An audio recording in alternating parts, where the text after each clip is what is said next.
মা।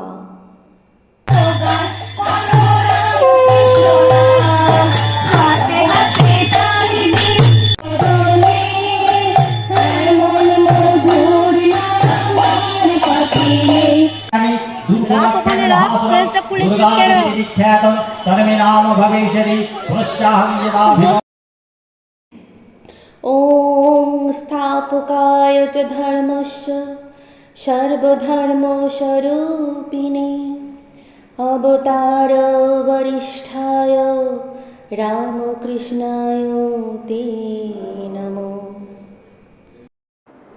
শ্রী শ্রী রামকৃষ্ণ পরমহংসদেবের 189তম জন্মদিবস পালনের উপলক্ষে মসিনান শ্রীরামকৃষ্ণ আশ্রম প্রাঙ্গণে আমরা সকলে উপস্থিত হয়েছিলাম। সকালে ছিল প্রভাত ফেরির অনুষ্ঠান, আর তারই প্রস্তুতি পর্ব চলছে। গোটা পৃথিবী শ্রীরামকৃষ্ণ পরমহংসদেবকে মনে রেখেছে ঊনবিংশ শতাব্দীর এক ভারতীয় যোগ সাধক, ধর্মগুরু ও দার্শনিক হিসেবে। ঠাকুর শ্রী শ্রী রামকৃষ্ণ পরমহংসদেবের জীবন ও বাণী যেন এক অমৃত সাগর, যার কুল কিনারা মেলা ভার। তাঁর জীবন দর্শন, ঈশ্বর চেতনা ও আধ্যাত্মবাদ অত্যন্ত সহজ সরল কথায় ও স্বকীয় প্রকাশভঙ্গিমায় তিনি ব্যক্ত করেছেন, যা কিনা যুগ যুগ ধরে আধুনিক মানব সমাজের কল্যাণেও সমানভাবেই প্রাসঙ্গিক। সারদা দেবী ছিলেন ঠাকুর রামকৃষ্ণ পরমহংসদেবের সাধন সঙ্গিনী ও ধর্মপত্নী। আমরা তাকে শ্রী শ্রী মা বলে ডাকি। মা শব্দটির মধ্যেই কেমন যেন একটা নিরাপদ আশ্রয় ভাব জুড়ে থাকে।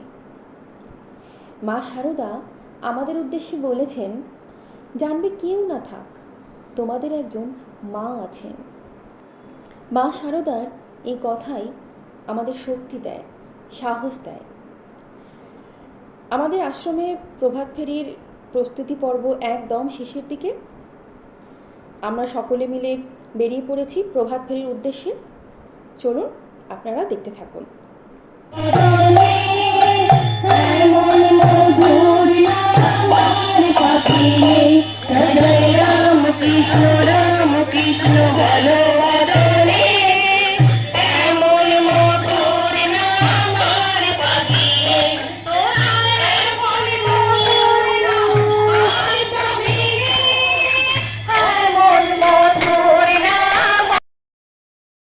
আমাদের গ্রামের পারিপার্শ্বিক মানুষজনকে আধ্যাত্মিকতায় উদ্বুদ্ধ করার জন্যই আমাদের এই প্রভাত ফেরির আয়োজন করা হয়েছিল।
ঠাকুর রামকৃষ্ণ পরমহংসদেব আমাদের উদ্দেশ্যে বলেছিলেন, তুমি জীবনে যে কাজই করো না কেন, নিজের মনকে সর্বদা ঈশ্বরের প্রতি সমর্পিত রেখো, তাহলে মনের মধ্যে শান্তি পাবে, সাহস পাবে।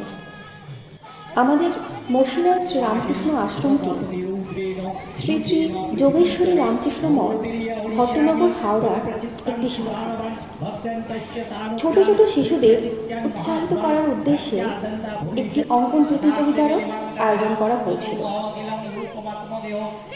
প্রভাত ফেরির শেষ অংশটুকু আমি দেখাতে পারলাম না, কারণ ধর্মসভাটি উপস্থাপনা করার দায়িত্ব আমার উপর ছিল।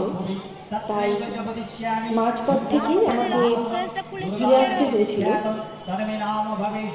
প্রস্তুতি নেওয়ার জন্য। এর জন্য আমি ভীষণভাবে দুঃখিত। অনুষ্ঠানের পরবর্তী অংশটি পরবর্তী পর্বে থাকবে।